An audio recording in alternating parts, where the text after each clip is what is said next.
O método socrático entre a ironia e a maiêutica, uma ética do perguntar à figura de Sócrates, tal como nos chega por múltiplas fontes, condensa o gesto inaugural de uma filosofia que nasce perguntando. Apesar das divergências de Retrato, de Xenofonte, a Aristófanes de Aristóteles, a Platão, há um traço que atravessa as representações: o compromisso com a interrogação como via de acesso ao que conta, ao que se pode chamar de vida boa, de virtude e de justiça. O alcance desse compromisso não é apenas epistemológico, é também ético e político. Em uma cidade marcada por discursos de persuasão, o filósofo escolhe a arte de fazer perguntas para testar convicções, expor contradições e suscitar a responsabilidade de pensar. A ironia socrática, primeira etapa do método, não é sarcasmo nem deboche, é a disciplina de reconhecer a própria ignorância, para abrir um espaço de investigação comum. Quando o interlocutor afirma saber o que é a coragem, a piedade ou a justiça, a ironia opera como dispositivo de desconstrução, no sentido forte de desarmar certezas apressadas, mostrando que definições supostamente óbvias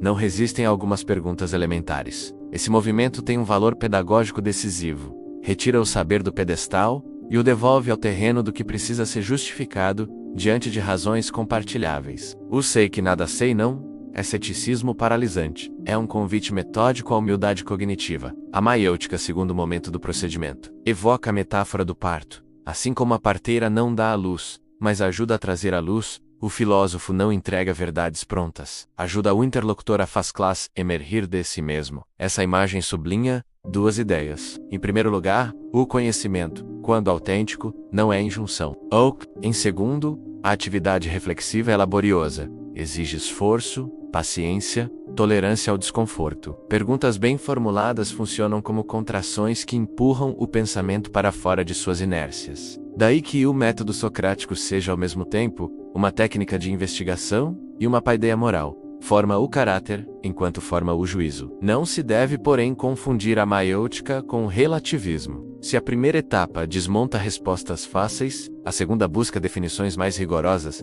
articulando critérios que distingam mera opinião de razão suficiente. Sócrates não se contenta com um. Cada um tem a sua verdade. Ele procura fundamentos que possam ser submetidos ao crivo do diálogo e, portanto, que aspirem à validade intersubjetiva. A diferença em relação a muitos sofistas não está no fato de que uns falem e o outro silencie, mas no propósito que orienta o falar.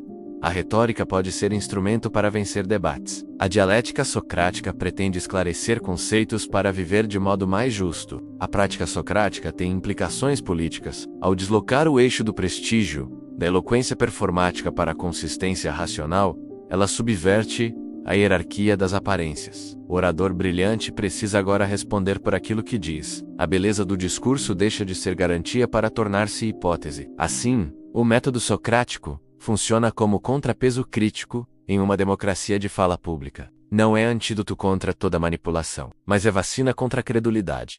Ensina a suspeitar de slogans, a pedir razões, a distinguir entre promessas plausíveis e promessas impossíveis. Em termos contemporâneos, isso se traduz na capacidade de analisar postagens virais, verificar premissas e evitar o compartilhamento irrefletido. A ética do perguntar se estende à esfera do autoconhecimento. A máxima délfica Conras, "Tei a ti mesmo", não é um lema de introspeção narcisista, mas um programa de exame de vida. Perguntar o que é a justiça não é um jogo definicional, é interrogar os próprios critérios de ação, as lealdades que organizam escolhas, as prioridades que moldam hábitos. Em Sócrates, o diálogo com o outro é meio de diálogo consigo mesmo. A cidade é espelho no qual o indivíduo se vê implicado. Por isso, o método tem potência transformadora.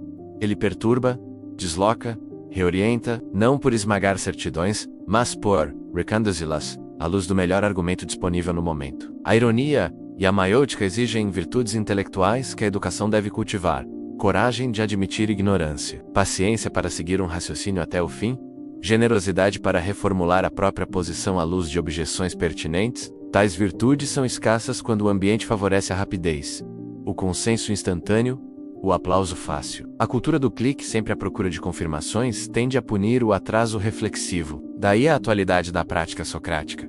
Ela reintroduz o tempo do pensar. Um tempo que permite distinguir entre o que convence por brilho e o que convence por boa razão. Do ponto de vista metodológico, o encadeamento socrático, exortação ao diálogo, ironia que evidencia o não saber e perguntas que conduzem à definição, oferece um roteiro replicável em ambientes diversos. Salas do aula, reuniões de trabalho, debates comunitários, to-dos else. A chave é criar um clima de investigação comum, onde perguntas não são armas, mas ferramentas. Em vez de como vencer a disputa, a questão passa a ser como compreender melhor o problema.